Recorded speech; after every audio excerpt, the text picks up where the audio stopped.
Boa noite, irmãos que estão aqui na igreja. Boa noite, os amigos também que estão nos acompanhando pela internet. É uma grande alegria podermos nos unir aqui em oração, em um só coração, em torno da palavra de Deus. Obrigado, Renan, pela mensagem linda, que nos fez lembrar de que falta pouco para a volta de Jesus. É um pouquinho mais só que teremos que aguardar pelo grande dia do reencontro com queridos que partiram pela morte, e do encontro com o nosso Salvador e Senhor Jesus Cristo. Estamos começando hoje uma série de 4 quartas-feiras, na sequência, neste mês de outubro, com o título geral Fatos Atuais à Luz das Profecias. Hoje daremos uma base, a base geral para a série, e na sequência veremos assim alguns acontecimentos que estão aí chamando a atenção do planeta, do mundo, das pessoas, mas que para aqueles que conhecem as profecias bíblicas não são surpresa. Já estavam anunciados e apenas nos dizem mais uma vez que é só um pouco mais, que falta pouco para nos encontrarmos com o nosso Senhor. Sábado eu preguei aqui nesta igreja e o sermão inclusive está disponível no canal da Igreja das Mangueiras, e falei sobre, entre outras coisas, o motivo pelo qual Satanás, o inimigo de Deus, odeia tanto esse livro. A Bíblia o desmascara, a Bíblia como que abre a cortina da história e mostra os bastidores desse drama chamado Grande Conflito. Desde que Lúcifer se rebelou no céu contra o governo de Deus, nós estamos envolvidos nessa batalha porque ela foi transportada para a terra quando o inimigo envolveu Adão e Eva nessa rebelião. E temos visto ao longo da história, esses milênios de história, instrumentos que Deus usa para o bem dos seres humanos, para a salvação dos seres humanos, e, por outro lado, instrumentos que Satanás vem usando para tentar destruir a espécie humana e levar o máximo de pessoas para a perdição junto com ele. Deus usa os anjos, Deus usa a igreja, Deus usa seres humanos nesse processo de salvar, de influenciar para o bem, de convencer pessoas e trazê-las para o caminho da luz. Por outro lado, Satanás usa seres humanos, usa seus anjos caídos e usa poderes terrestres para fazer também seus estragos. E nesta noite, nós vamos analisar, como está aí na tela, 3 dessas grandes marionetes satânicas que ele vem usando, como, sabe a marionete, aquele bonequinho, né, que é manipulado com cordinhas? É mais ou menos isso. Pense nessas 3 bestas como marionetes satânicas para tentar enganar as pessoas e causar destruição. Quando estudamos Daniel, que é um livro praticamente gêmeo, né, do Apocalipse, nós percebemos que, especialmente em capítulo 7, capítulo 8, animais representam poderes, na linguagem profética. No Apocalipse, a palavra grega é terion, que significa animal, besta. Portanto, temos ali também 3 poderes, 3 instrumentos satânicos com os quais ele trabalha. São os seus testas de ferro, digamos assim, né? Eu quero começar, antes de abordar aqui diretamente o assunto na Bíblia, fazendo uma pequena ressalva, né? Existe diferença, irmãos, entre atalaia e alarmista, tá? Há uma boa diferença. O atalaia era aquela pessoa que ficava no muro das cidades antigas, cidades muradas, né? E ficava ali observando ao longe, tinha que ter uma boa visão, ficava observando ao longe se havia alguma ameaça vindo em direção à cidade. Então, na Bíblia, eles são chamados de tsopé, no Antigo Testamento pelo menos, né? São os sentinelas, os atalaias. A missão dele era tão importante que se ele falhasse, podia ser morto. Ele não podia dormir no posto, porque de repente uma invasão poderia ser evitada se o exército dentro da cidade se preparasse. Então esse é o atalaia, é aquele que observa, aquele que está ali num ofício importante, né? Agora, alguns textos interessantes de Ellen White, como por exemplo, Evangelismo, página 193, ela diz assim: devem os seguidores de Cristo associar-se num poderoso esforço para chamar a atenção do mundo para as profecias da palavra de Deus que se cumprem rapidamente. Isso é ser atalaia. É conhecer a palavra de Deus, é conhecer as profecias e anunciar ao mundo o que está acontecendo. É mostrar pela palavra o que está acontecendo. Isso é atalaia. O alarmista não tem uma mensagem clara, ou pior, às vezes ele tem heresias ou mensagens distorcidas e anuncia isso como se fosse o atalaia, mas não é. Outro texto interessante: estão iminentes os perigos dos últimos dias e em nossa obra temos que advertir as pessoas do perigo em que se encontram. Não permaneçam sem ser abordadas essas cenas solenes que a profecia revelou. É claro que nós temos que pregar sobre muitas coisas como cristãos, sobre o amor de Deus, sobre a salvação, mas sem omitir a mensagem profética. Porque assim estaríamos privando as pessoas de saber que lá ao longe se aproxima um inimigo. E de que há um escape, há uma provisão para aqueles que quiserem escapar do perigo. Se não falarmos, quem falará, não é? Outro texto aqui, Eventos Finais 127. Como fiéis atalaias, devemos dar o aviso ao ver que vem a espada, a guerra, a batalha, o fim do conflito, para que homens e mulheres, pela ignorância, não sigam um rumo que evitariam se conhecessem a verdade. Muita gente tomaria um rumo diferente, se fosse avisada devidamente, né? Testemunhos para a Igreja, volume 9. Deveremos esperar até que se cumpram as profecias do fim, antes de dizermos alguma coisa a seu respeito? Que valor terão nossas palavras então? De fato, né? Vamos esperar acontecer tudo para depois falar? Que valor terão nossas palavras se fizermos assim? Nós temos que avisar antes que aconteça. Deus foi tão bondoso conosco que nos deu essas revelações bíblicas para que nós nos preparemos e ajudemos as pessoas a se preparar também. Então, se colocarmos assim numa escala, teríamos assim nos dois extremos, os dois extremos a ser evitados, né? De um lado, o comodismo. Aquelas pessoas que não querem saber de ouvir a mensagem de Deus, aquelas que entram num automático, piloto automático espiritual, comodismo, mornidão, como diz Apocalipse, né? Condição laodiceana. Essa é uma condição muito ruim, perigosa até. Do outro lado, no extremo, nós temos o alarmismo, que é ao contrário disso, mas tão complicado, deletério, perigoso quanto o comodismo, porque leva as pessoas para o caminho errado. Qual o ponto de equilíbrio aí nesse caso? Aqui, observar os sinais, soar o alarme, vigiar, sempre com os olhos na palavra de Deus. Um último texto, Parábola de Jesus, página 228, a mensagem da breve volta de Cristo visa despertar os homens de sua absorção nas coisas temporais. Destina-se a acordá-los para o senso das realidades eternas. A mensagem profética é como um chacoalhão de Deus dizendo: filho, acorda. Olha o que tem aí para frente, né? Olha o que vai acontecer. Fique firme, não desanime. Logo tudo isso vai passar. Esse é o propósito das mensagens que Deus nos deu por meio de seus profetas. Nos mostrar o caminho, ser uma luz para o nosso caminho neste mundo de trevas.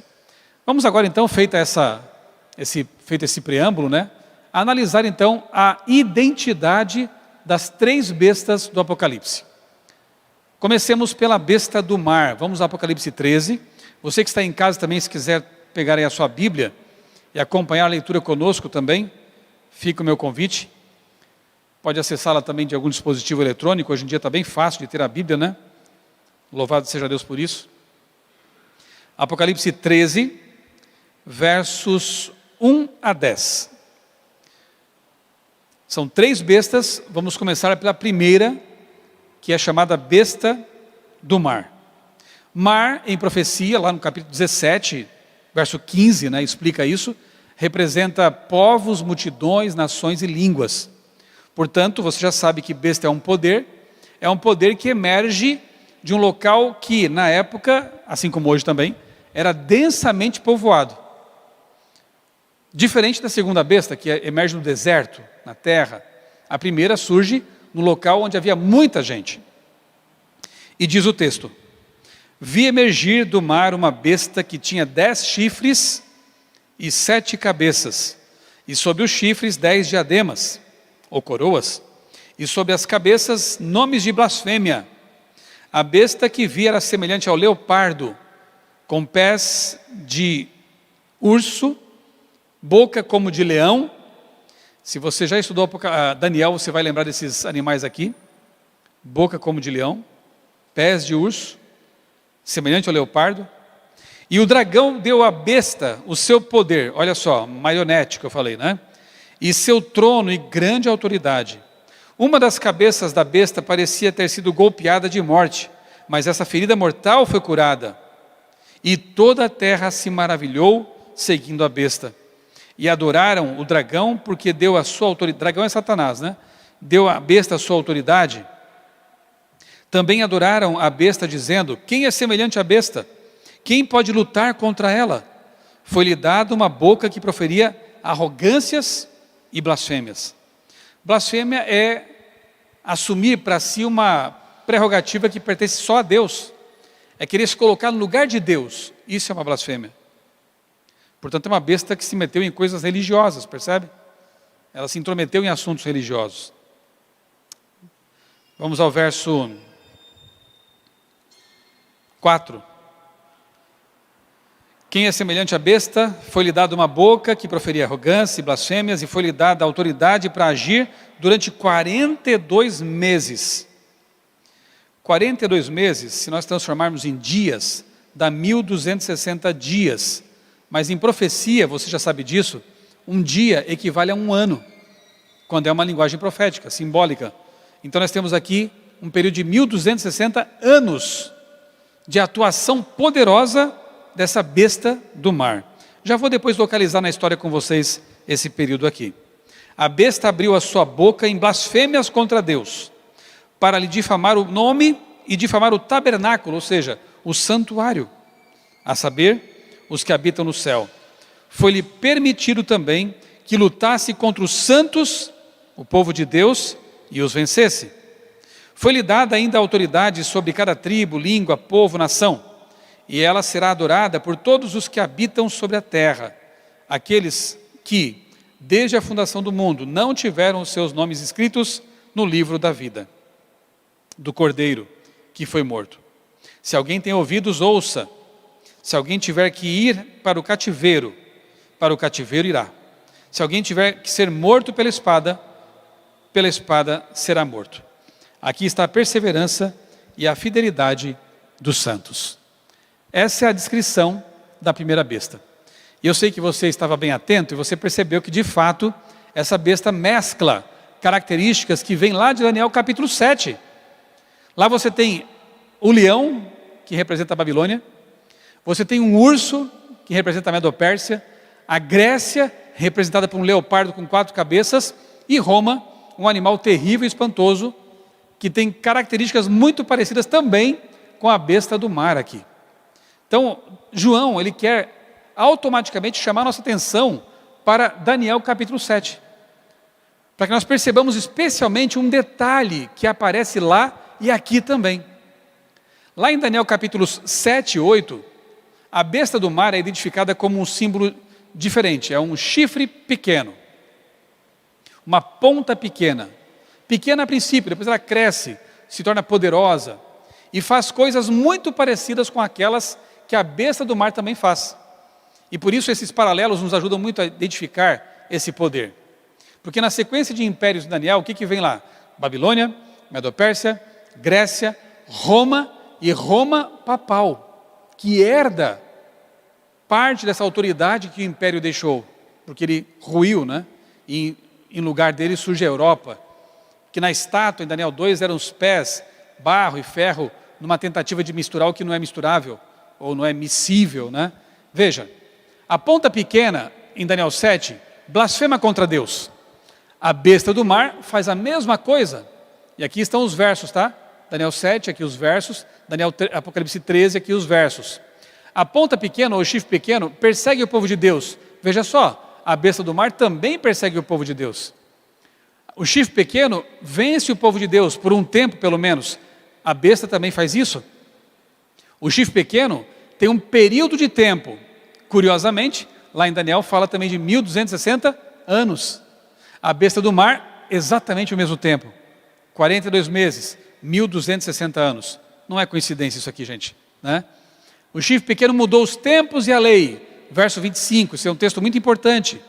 E aqui é dito que essa besta, nós vamos ler o verso depois, ela impõe uma marca, um selo espúrio de autoridade humana, que não é o selo de Deus na Bíblia, o Santo Sábado.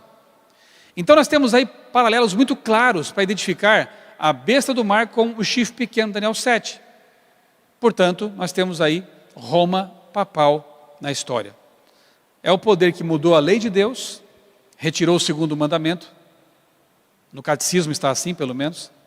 O quarto mandamento passou a ser o terceiro, mas modificado. Em lugar de sábado, colocaram o domingo como dia de repouso, né? E se intrometeu contra o santuário, diz aqui o texto, e de fato, né, tentou ofuscar o ministério intercessório de Cristo, colocando em lugar dele seres humanos, santos e intercessores que não podem interceder, porque ou estão mortos, ou são tão pecadores quanto eu, ou qualquer um de vocês.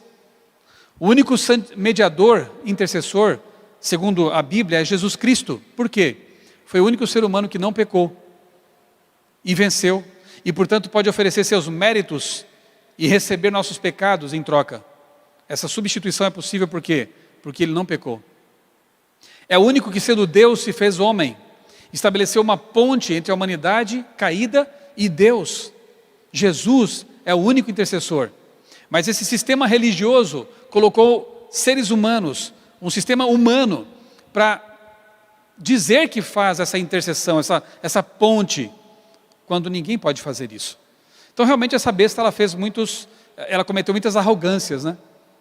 Blasfêmias, colocando-se no lugar de Deus, agindo como o próprio Deus, especialmente ao dizer que perdoa pecados. Só Deus perdoa pecados. Só a Deus temos que confessar nossos pecados cometidos contra Ele. Isso é o que está na Bíblia. Ok. E esse período de 1260 anos, os estudiosos identificam esse período de supremacia papal compreendido entre 538, que é quando o imperador Justiniano concede à igreja romana daquele tempo a autoridade para prender, perseguir e até matar. Haja vista aí a Inquisição, por exemplo. Ok, 1260 anos a partir de 538, chegamos a 1798. O que acontece lá? A profecia é incrível, porque se cumpre à risca.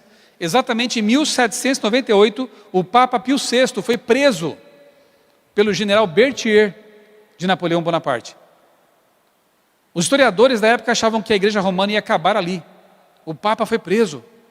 Os bispos se tornaram reclusos por conta própria. Quem vivesse naquela época achava que a igreja ia morrer mesmo. Mas não. É dito na profecia que a ferida mortal, que foi desferida, seria curada. E aquele que a muitos matou à espada, aquele que a muitos lançou na prisão, um dia também será morto. Um dia também foi preso. É interessante isso, né? Como a profecia se cumpre de maneira exata, né? No livro Grande Conflito, Ellen White confirma o que nós acabamos de dizer aqui. Veja só. Os períodos aqui mencionados, 42 meses e 1260 anos, dias ou anos, são o mesmo período, representando igualmente o tempo em que a Igreja de Cristo deveria sofrer a opressão de Roma.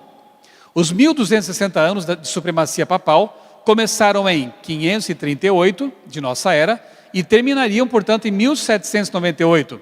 Nessa ocasião, um exército francês entrou em Roma e tomou prisioneiro o Papa, que morreu no exílio. Posto que logo depois fosse eleito novo Papa, a hierarquia papal nunca pôde, desde então, exercer o poder que antes possuíra, exceto no fim da história, como veremos aqui. Aquele poder, aquela supremacia de 1260 anos, nunca mais foi igualada na história, até um período em que isso voltará a ser uma realidade. Portanto, 1260 anos já se cumpriram na história, tá bom? Não tem uma dupla aplicação para o futuro. Quem fala isso está violando tanto a compreensão da Bíblia quanto aquilo que Ellen White diz aí, por exemplo, no Grande Conflito, né? Segunda besta, Apocalipse 13, vamos de novo ao texto. 11 a 18 agora. No mesmo capítulo é apresentada a segunda besta do Apocalipse. A segunda marionete, né, que Satanás usa segundo seu interesse. Observem os detalhes e tentem identificar. Faz de conta que você não soubesse quem é, tá bom? Tente identificar pela leitura que poder seria esse.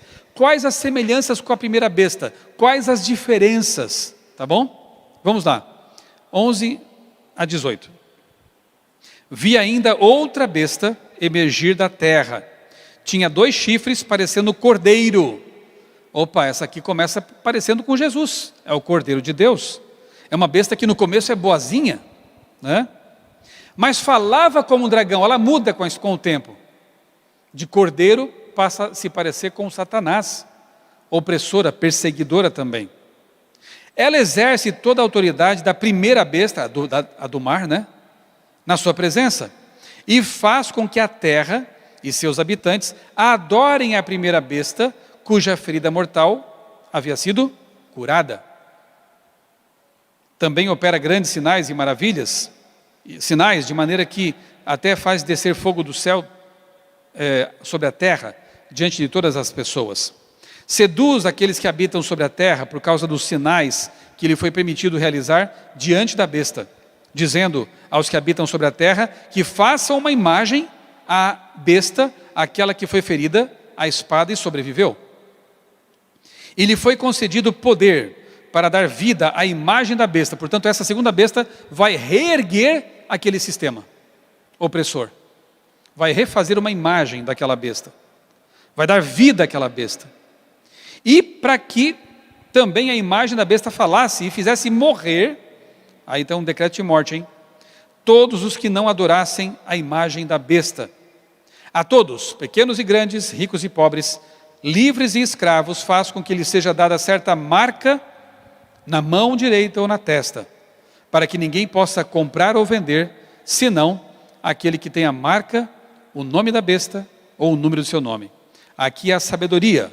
Aquele que tem entendimento, calcule o número da besta, pois é número de homem, não é código de barras, chip, é o número de um homem, um número humano. E esse número é 666. A Bíblia atribui o número 7 a Deus, o número da perfeição, né? Não tem nada a ver com numerologia mística, né? A Bíblia traz alguns números como símbolos também. O 12, o 7 e o 6, que é menor do que o 7, que é perfeito, portanto, representa a humanidade imperfeita. Quando lemos 666, nossa mente também se transporta no tempo, até aquele momento em que Nabucodonosor construiu uma estátua, que tinha uma medida muito estranha, né? 60 côvados por 6 de largura. Era um poste ídolo. A ponte aqui é muito clara. Apocalipse 13 com Daniel 3. Daniel 3 há uma adoração forçada. Em Daniel 3 o rei Nabucodonosor obriga as pessoas a se prostrar diante de uma imagem que representava suas divindades. 3 hebreus, espero que sejamos nós no futuro, 3 hebreus jovens não se ajoelharam, não se renderam a esse falso culto. Foram lançados numa fornalha, foram perseguidos, mas Deus os poupou, os salvou. No futuro vai acontecer algo parecido. De novo vai se levantar um sistema falso, um dia de adoração espúrio, falso. E a segunda besta, que tem poder político, que tem poder estatal e militar, vai tentar obrigar as pessoas a adorar a primeira besta, que não tem poder estatal, porque é uma besta religiosa. Quem permanecerá em pé? Quem dirá, eu vou ficar com a palavra de Deus? No caso dos 3 hebreus, o mandamento que seria violado era o segundo: adorar imagens. Eles não aceitaram isso. No caso dos hebreus do futuro, do povo remanescente de Deus, será o 4º mandamento, ponto de controvérsia. Quantos vão se render?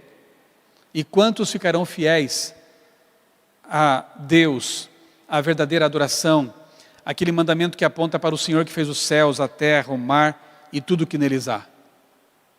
Estaremos prontos para esse momento? Aqui fala de um decreto de morte e de um decreto dominical, de uma contrafação. Estaremos preparados para isso? Depende de como vivemos agora. Se estamos em comunhão com Deus, se estamos alimentando nossa mente com a palavra de Deus, se somos fiéis no pouco, Deus também nos fará fiéis no muito. Preparemos-nos desde já. Então essa besta aí, primeiro lugar, ela não é do mar, né? É da terra, deserto. Se a besta do mar representa se o mar representa povos, multidões, nações e línguas, e essa besta ela sai de uma região densamente povoada, e naquela época ali, compreendida pelos 1260 anos, só podia ser Europa, né? A besta da terra nasce em um local que era despovoado.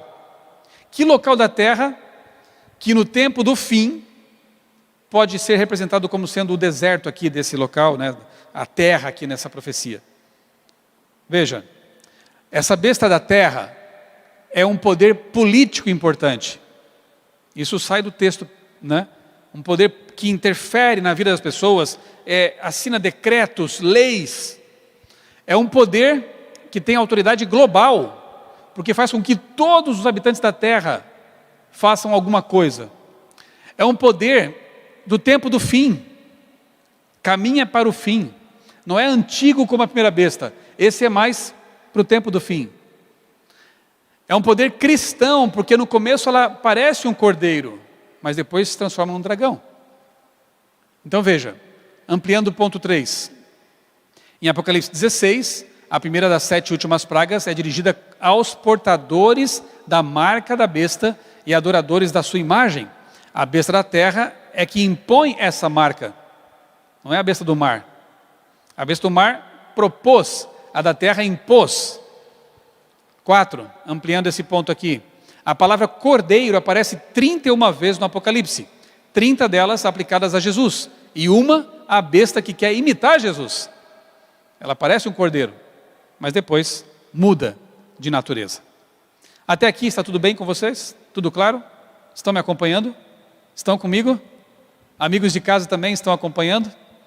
Falta esclarecer quem é a besta misteriosa do capítulo 11 agora. Essas duas aqui são mais conhecidas até, né? Fala-se bastante delas. Mas que besta é essa agora do capítulo 11? Vamos descobrir? 3 a 13. Vamos ler juntos aqui também. E depois perceber como que elas interagem. O que está acontecendo nesse mundo, né? Que tem que ver com as 3 bestas. 11, verso 3. Darei autoridade às minhas 2 testemunhas, para que profetizem durante 1260 dias. De novo esse período. Não é coincidência. É o mesmo período. Deixa eu só adiantar uma coisa para vocês aqui. Olhem para cá um pouquinho. Nesse capítulo aparecerão basicamente 3 elementos assim que vão ficar muito claros, tá? 2 testemunhas de Deus que estão ali profetizando, falando, e de repente elas são mortas por um período, e uma besta que surge do abismo e é simbolicamente identificada com Sodoma e Egito. Sodoma e Egito não existiam mais, tá? Egito não era mais aquele império. Estamos aqui no ano 100, quando esse livro é escrito. E no período histórico aqui estamos já vivendo depois de 1700. Vocês vão perceber isso aí. Então, não é literalmente Sodoma. Até no tempo de João não existia mais Sodoma. Já tinha sido destruída. Mas ela é identificada simbolicamente com Sodoma e Egito. Isso é muito interessante. Então preste atenção na atuação, primeiro, dessa besta misteriosa do abismo, e segundo, dessas 2 testemunhas e o que elas sofrem e o que a besta faz com elas. Voltemos ao texto.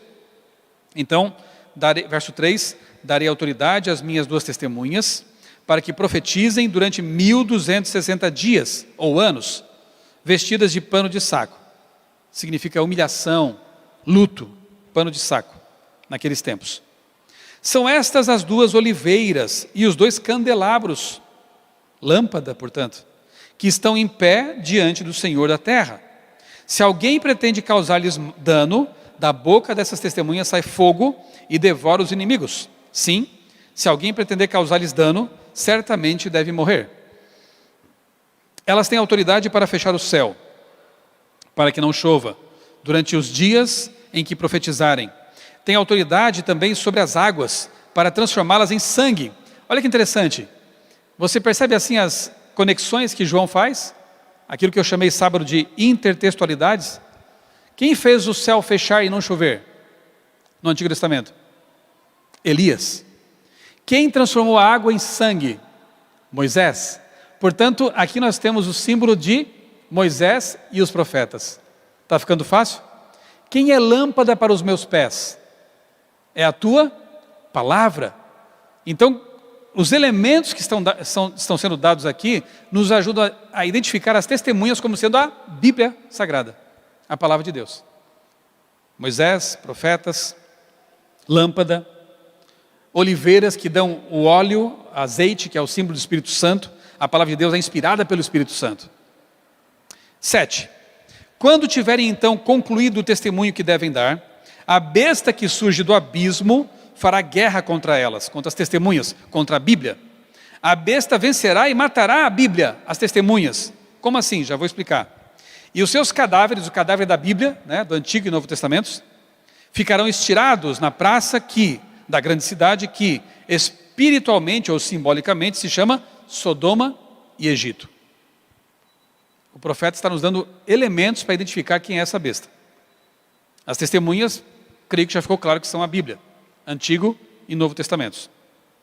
Então, muitos dentre os povos, tribos, línguas e nações contemplarão os cadáveres das duas testemunhas por 3 dias e meio, ou 3 anos e meio.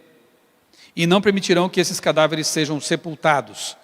Os que habitam sobre a terra se alegrarão, porque por causa da morte dessas duas testemunhas, realizarão festas e enviarão presentes uns aos outros, porque esses 2 profetas atormentaram os que moram sobre a terra. Mas depois dos 3 dias e meio, entrou neles, nos cadáveres, na Bíblia que estava morta, um espírito de vida vindo da parte de Deus, e eles se ergueram sobre os pés, e aqueles que os viram ficaram com muito medo. E as duas testemunhas ouviram uma voz forte, vinda do céu, dizendo-lhes: subam para cá. E subiram ao céu numa nuvem, e os seus inimigos as contemplaram. Bem, já temos elementos suficientes para estudar agora essa besta, as testemunhas, e o tempo, né, é o mesmo.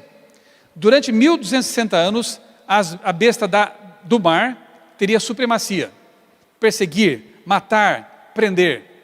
Curiosamente, durante 1260 anos, as testemunhas que são a palavra de Deus estariam pregando, profetizando vestidas de pano de saco, que representa humilhação, representa luto. E de fato foi assim, né? Pessoas fiéis como os valdenses, por exemplo, nesse período, para pregar o evangelho tinham que se esconder. Eles copiavam pedaços da Bíblia, trechos da Bíblia, escondiam debaixo da roupa, iam para as feiras, para os mercados, e quando encontravam alguém que parecia ter interesse na palavra, eles tiravam esse papelzinho e davam para a pessoa. Por causa disso, muitos foram mortos pela igreja romana. Aliás, depois foram até encontrados numa caverna, e o Papa mandou colocar fogo na boca da caverna, e morreram todos ali sufocados pela fumaça. Os valdenses, seguidores de Pedro Valdo, pregaram a palavra, e por isso morreram. Vários reformadores foram mortos pelo simples fato de traduzir a Bíblia para a linguagem do povo. Foi o que Lutero fez. Traduziu do latim, ninguém conseguia ler, para o alemão, a língua do país dele. E por causa disso quase foi preso. Só não foi porque o príncipe era amigo dele e o protegeu. Mas outros foram queimados vivos e por aí vai. De fato, pregar a palavra nesse tempo era muito difícil, muito complicado. Por um lado, supremacia de uma religião oficial. Por outro, o povo de Deus sendo massacrado, perseguido, morto. E a Bíblia sendo anunciada desse jeito. Difícil, complicado, humilhada. Isso é o pano de saco. O grande conflito, página 267, confirma o que nós já descobrimos, né? Só para bater o martelo agora aqui. Relativamente às duas testemunhas, declara mais o profeta: estas são as duas oliveiras e os 2 castiçais que estão diante do Deus de toda a terra. Tua palavra, diz o salmista, é lâmpada para os meus pés e luz para o meu caminho. As duas testemunhas representam as escrituras do Antigo e do Novo Testamentos. Pronto. Aí não tem mais como a gente errar nessa interpretação. E a mesma autora diz que durante todo o tempo de perseguição, de prisões, enfim, nessa época elas profetizavam vestidas de saco, a palavra de Deus, como eu descrevi para vocês. Especialmente na época da Inquisição, da perseguição, da Contra-Reforma. Foi desse jeito que a Bíblia foi anunciada, com muita luta, com muita dor, com muito sangue sendo derramado. Olha só, como Satanás tem 3 marionetes, percebam que a do mar, a ponta pequena, estava indisponível a partir de 1798. Por quê? Porque ela sofreu um golpe mortal, uma ferida mortal. Como Satanás não tinha mais à disposição a besta do mar, que é a sua preferida, ele passa a usar outra besta agora, acessória, que é a besta do abismo. Veja só, Apocalipse 11, 7 e 8, nos ajuda a identificar essa besta. Como? Lembram com que cidade, com que império antigos que não existiam mais, ela é relacionada simbolicamente? Egito e Sodoma. Egito simboliza o que na Bíblia? Quando Moisés foi pedir a libertação do povo, lá em Êxodo capítulo 5, verso 2, para que eles pudessem adorar a Deus, Faraó disse assim: quem é esse Deus? Eu não reconheço esse Deus. É a primeira manifestação aberta de ateísmo na Bíblia. Não sei, não quero saber, não reconheço esse Deus. Então, Egito frequentemente representa ateísmo, oposição ao Deus verdadeiro. E Sodoma representa o que frequentemente na Bíblia? Licenciosidade, depravação, essas coisas. Tanto que foi destruída com Sodoma por esses motivos e outros mais, por causa do pecado.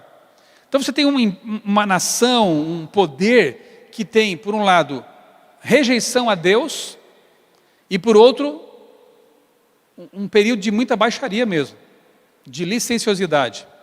Curiosamente, nós encontramos isso na Revolução Francesa. Primeira vez que uma Assembleia Legislativa declara: Deus não existe. Primeira vez na história que isso acontece.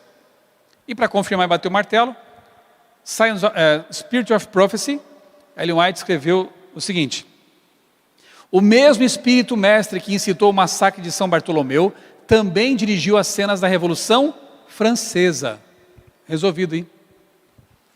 Satanás parecia triunfar. Não obstante o trabalho dos reformadores, ele tinha conseguido manter vastas multidões na ignorância a respeito de Deus e sua palavra. Agora, ele apareceu com uma nova roupagem, que é a Revolução Francesa. É o mesmo poder por trás, mas é uma nova roupagem. O bonequinho é um pouco diferente, né? Na França surgiu um poder ateu que declarou abertamente guerra contra a autoridade do céu. A fornicação foi sancionada por lei. Profanação e corrupção pareciam inundar a terra. O trabalho que o papado havia começado, o ateísmo concluiu. O papado, retinha do povo as verdades da Bíblia. O outro, o ateísmo, ensinou o povo a rejeitar tanto a Bíblia quanto o seu autor. Percebe? Tanto faz para o diabo. Se a pessoa diz seguir esse livro, mas não segue. Tanto faz para ele se a pessoa diz ter em casa uma Bíblia ou carregar para a igreja, mas não segue as verdades reveladas aqui. Segue em lugar disso aqui dogmas, ideologias, ideias contrárias à palavra. Ou então, se a pessoa despreza por completo a Bíblia e se diz ateia, tanto faz para Satanás. A besta do mar levou as pessoas aos dogmas, às heresias, às blasfêmias, e a besta do abismo tirou tudo do caminho, tirou Deus da Constituição, enfim. A blasfêmia foi tão grande que eles chegaram a entronizar uma prostituta dentro da capela da igreja de Notre Dame, como deusa da razão. Expulsaram os padres, expulsaram os religiosos e colocaram lá uma mulher prostituta como deusa da razão e a cultuaram. Lembram que no texto é dito que quando as testemunhas foram mortas, a Bíblia foi afastada, né, do cenário, eles deram festas, lembram que a gente leu isso? Deram festas, ficaram alegres, porque aquelas testemunhas incômodas estavam mortas agora. Eu vou ler agora um trecho de uma revista secular da época, uma revista do mundo aí, não é uma revista religiosa. Blackwood Magazine, 1870, não é bem da época, né? Depois disso, mas enfim, bem antiga. Diz assim: a França é o único estado que, por decreto da Assembleia Legislativa, declarou não haver Deus e em cuja capital a população inteira dançou e cantou com alegria ao ouvir a declaração. Me digam, a profecia não é perfeita? O que disse aqui o texto de Apocalipse 11? Que quando a Bíblia fosse destruída, entre aspas, porque depois ela volta com tudo, aquela população lá que estava querendo viver livre, leve e solta, deu festas, né? Trocaram presentes, que bom, estamos livres agora. Exatamente o que aconteceu durante a Revolução Francesa. Terrível. Detalhe interessante e triste, né? Houve duas instituições principais que foram atacadas durante a Revolução Francesa. Vejam, eu reconheço que no aspecto político houve vantagens. Quando você estuda a Revolução Francesa, você percebe que a monarquia opressora foi derrubada, a própria igreja romana era opressora, né? Estava do lado dos mais ricos, o povo passava fome. No aspecto político houve vantagens, mas no aspecto teológico e religioso foi uma tragédia total.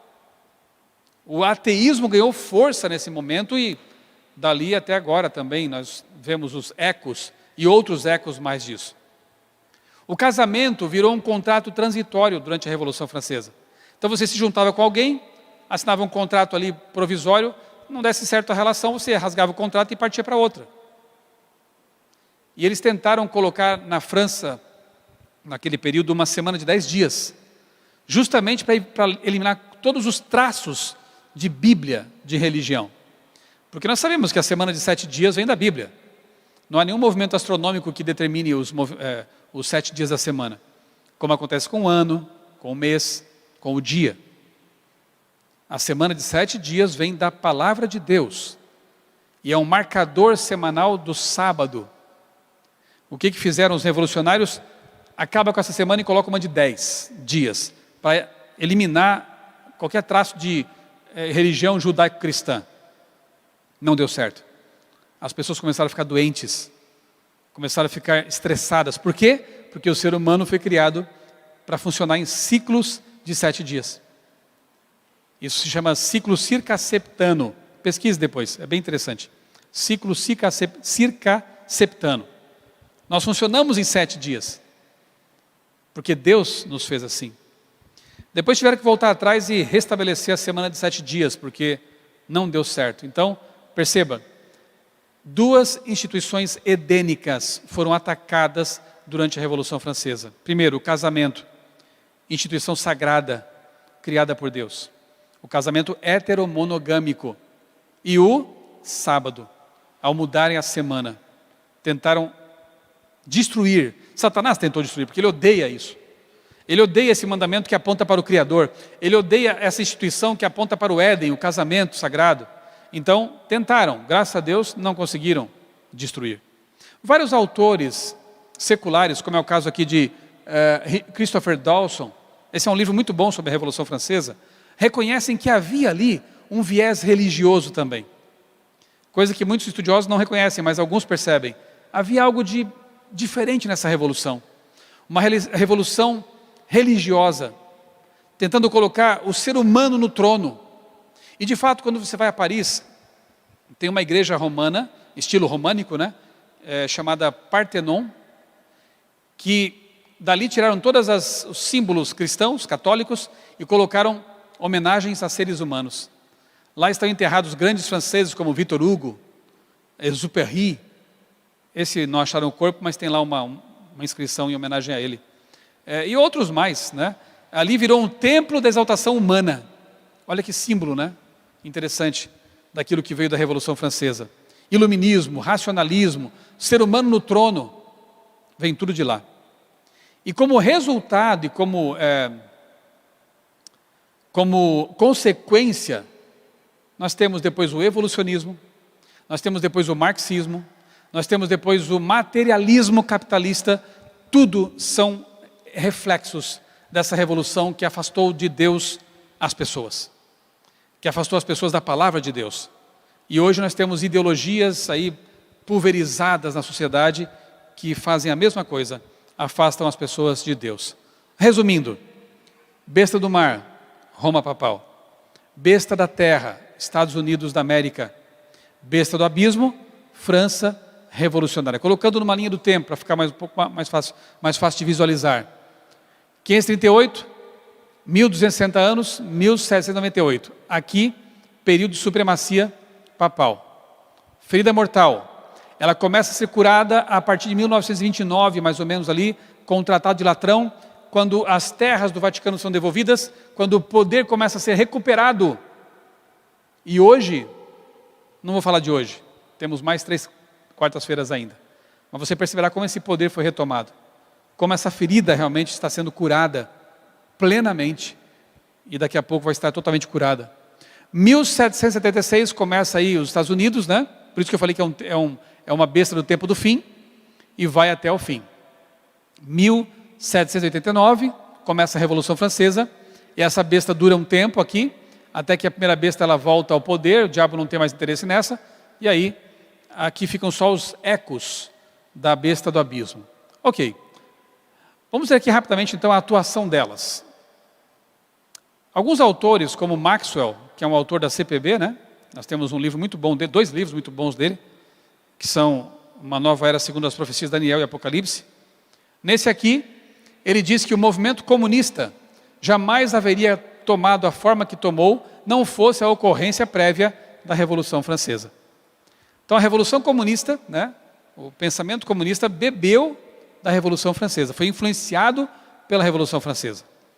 Tanto que o Maxwell diz assim que o Karl Marx foi sem dúvida um falso Cristo vestido de outras roupagens, um falso Messias, né? E vários falsos Messias se apresentaram ao longo da história. Mesmo que nem quisessem talvez alguns deles, mas foram vistos como os salvadores da humanidade, desviando a atenção de Deus e de seu reino. Com a queda do Muro de Berlim em 89, alguns talvez pudessem pensar que o comunismo, o socialismo acabou, né, o marxismo e tal, mas não é assim, porque ideologicamente ele continua existindo. E aí tem esse senhor, né, deixa eu voltar aqui, Antonio Gramsci, que era um jornalista, filósofo italiano, que entendeu que não era pelas armas que a revolução poderia ser realizada. Mas se eles dominassem, por exemplo, a imprensa, os formadores de opinião, a escola, eles conseguiriam muito mais êxito nessa revolução cultural. E aí alguns chamam isso de gramscismo, justamente por isso, né? Porque a proposta dele foi essa. Aí surge a escola de Frankfurt e outros movimentos tentando dominar realmente o pensamento por meio da escola, da mídia. E nós vemos hoje coisas aí que continuam sendo parecidas com aquelas propostas da Revolução Francesa. Atacando a família bíblica, o relacionamento entre homem e mulher, o casamento, ideologias que vão contra isso, né? Trisais, não mais casais, poliamor, e por aí vai, né? Como aí 2 homens que se uniram, né, lá na Colômbia, e aí um deles traiu o companheiro, e em lugar de se separarem, o que foi traído falou assim, olha, gostei daquele cara, traga para cá. E aí a Colômbia autorizou o casamento dos 3. É isso que estamos vendo em nosso mundo hoje. Total deturpação daquilo que Deus estabeleceu. O neo-ateísmo, né, com pregadores como Richard Dawkins, pregadores entre aspas, né, mas tentaram de tudo para trazer de volta o ateísmo. Não conseguiram, na verdade pesquisas mostram que a fé continua aumentando no mundo. Não quer dizer que seja a fé bíblica, né? Mas a fé é alguma coisa. Então o ateísmo revolucionário tentou suplantar a fé, não deu certo. Por quê? Porque no fim da história nós teremos um ambiente fortemente religioso. Você percebeu que na Bíblia nós vemos ali a adoração como sendo realmente o fim do conflito? Ou adora Deus, ou adora o poder de Satanás, a besta? Então, o ateísmo perde terreno na história. Eles tentaram. Eu diria que são os últimos suspiros mesmo da Revolução Francesa, porque a besta preferida de Satanás é uma besta religiosa. Com ela ele fará os grandes estragos. Quando houver uma união entre política e religião, o protestantismo apostatado, dando as mãos à besta, e esse poder, né, político-religioso, impondo vontades e leis e decretos, é assim que as coisas terminarão. Aí perceberemos que esquerda e direita são marionetes de um mesmo poder. É tudo uma ilusão. E que hoje brigar por essa ou por aquela bandeira uma bobagem praticamente, porque é tudo marionete de Satanás. Esse mundo está perdido, esse mundo está corrompido. Não há caminho a não ser aquele que vem do alto para nós. Enfim, resumindo num quadro aqui agora, né, as cosmovisões. Então nós temos assim, na besta do mar, defendendo paganismo, relativismo bíblico, não é bem assim como está escrito, né? Adão e Eva é uma lenda, enfim.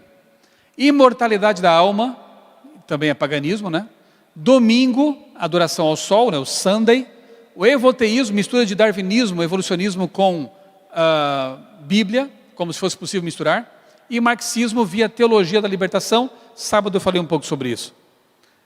A besta do abismo, o que prega?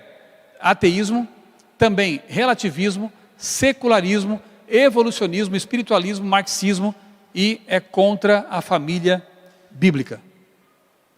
E a besta da terra, protestantismo apostatado, paganismo também, porque também seguem, né, o dia de repouso papal, imortalidade da alma, também creem nisso grandemente, a maior parte das igrejas protestantes creem nisso. Capitalismo, que também é denunciado em 1 Timóteo 6,10, de lá que vem esse consumismo desenfreado, tudo pelo capital, né, que oprime também, que traz misérias, e o ecumenismo. Não vou falar sobre isso hoje, eu vou falar isso numa noite posterior, porque aqui nós vemos um elemento que agrega fortemente tudo isso. Você perceberá como é impressionante. Não perca a sequência desses nossos estudos. Como eu disse, hoje foi apenas uma base geral de tudo isso que vamos ver ao longo dessas próximas semanas, tá bom? Eu quero concluir refletindo rapidamente aqui em um texto, deixa eu avançar aqui, Mateus capítulo 25, né? Nós conhecemos bem ali a história, a parábola, né, das 10 virgens, as 5 prudentes e as 5 nécias. Essas coisas que vocês estão vendo aqui na tela agora, eu vou trabalhar mais isso aqui nas próximas quartas-feiras. Não perca, faça planos, anote na agenda, toda quarta-feira aí, 7h30 da noite. Mateus 25, 1 a 13, eu não vou ler, é bem conhecido o texto. Mas ali, na parábola aparecem 10 moças, elas todas tinham lâmpadas, naquele tempo a lâmpada era de argila, né? Colocavam azeite e um cordãozinho, né, para acender ali a lamparina. As 10 tinham a lâmpada, as 10 tinham algum azeite, só que o noivo, claramente na profecia o noivo é Jesus, demorou, começou a atrasar, né, a vinda dele. Isso na ótica delas, porque Jesus nunca se atrasa, há um tempo para tudo. Mas começou a demorar, e a demora trouxe cansaço. E todas elas dormiram. Isso é interessante, porque mesmo aqueles que aguardam Jesus com o coração contrito, clamando a Deus, se cansam também. Nós somos seres humanos. Eu não sei você, mas eu estou cansado desse mundo já. Eu queria terminar de criar meus filhos no céu. Era um sonho que eu tinha. Quem sabe ainda dê tempo com o Micael. Já deu, né? Então estamos cansados. O cansaço, ele vem a todos, aqueles que estão preparados e aqueles que não estão preparados. O que a gente percebe na parábola, a diferença que faz, no caso de 5 dessas moças, é que quando o anúncio vem, o noivo chegou, é a volta de Jesus, claro. E a grande festa que vai acontecer após a volta de Jesus. O noivo chegou, elas acordam, espantadas, e 5 percebem que não tinham azeite suficiente na lâmpada para poder iluminar o caminho. O azeite é símbolo do Espírito Santo. Portanto, não basta estar na igreja. Não basta ter a Bíblia na mão, no colo, ou na estante, ou sei lá, no criado mudo. Não basta só ter a Bíblia, a lâmpada. Você precisa de uma experiência real, profunda com Deus, com o Espírito Santo. Ainda que você se canse no caminho, ainda que algumas coisas te desanimem pelo caminho, mas se você estiver em comunhão com Deus, comunhão íntima com Deus, quando o anúncio vier, o noivo está chegando, você estará preparado. Se você estiver com a sua lâmpada repleta de azeite, você vencerá Satanás e suas bestas. Você permanecerá em pé quando muitos vão se prostrar. Você ficará firme quando muitos vão titubear e voltar atrás e ceder. O que temos que fazer hoje então? Nos apegar fortemente ao nosso Deus e estudar a palavra todos os dias e clamar pelo batismo do Espírito Santo, para que Deus nos inunde com o óleo sagrado que representa o Espírito Santo. Aí seremos vencedores. Tarefa de casa, leia Apocalipse 14, especialmente os versos 1 a 6. Ali João revela qual será o futuro dos salvos.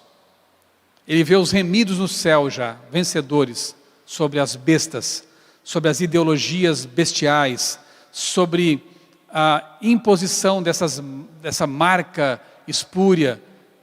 Venceram a perseguição, venceram a fome, a demora e até a morte. João os vê lá na glória. E eu espero que sejamos nós, essas pessoas. Se você que está aqui, você que está em casa acompanhando, realmente se apegar a Deus com toda a sua vontade, de todo o coração, mente, você estará preparado para vencer as forças do mal. Louvado seja Deus, porque Ele nos abre essa cortina e nos mostra os bastidores do grande conflito, para que nós nos preparemos para o que vem por aí.